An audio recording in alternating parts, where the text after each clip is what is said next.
Madaling araw kahapon nagpunta si Ren Joseph Bayan sa San Leonardo, katabing bayan lang ng Jaen sa Nueva Ecija kung saan siya nakatira.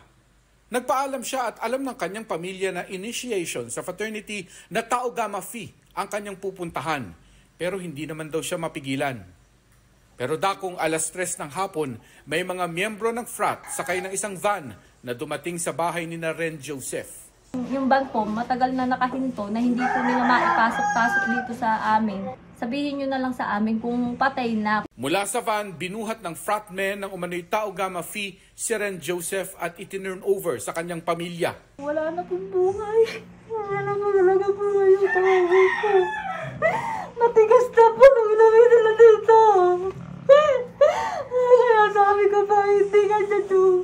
Hindi ganyan yung kamamatay lang. Ilang oras na yung patay. Bakit hindi nila sinabi sa amin?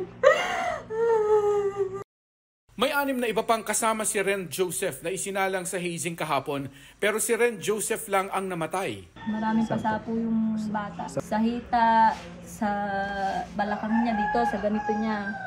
Tapos meron siyang kurot dito. 2, saka dito may kurot siya.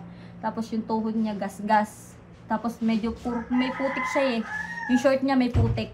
Hindi humarap sa kamera ang Jaen Police, pero ayon sa kanila, identified na ang may-ari ng bahay ng pinangyarihan ng hazing. May mga pangalan sila ng mga miyembro ng frat na nagsagawa ng hazing. Lumabas po dun sa autopsy na yung pagkakamatay po ng bata is dahil po sa hemorrhagic shock secondary to blunt traumatic injuries to the right and left side. Maaari rin tumayong mga testigo ang 6 na iba pang isinalang sa hazing. Pag po talaga hindi po sila nakipag-cooperate sa amin, talaga pong desidido po talaga kami na magsampa ng kaso. Yun na lang po ang magagawa namin para sa pamangkin namin.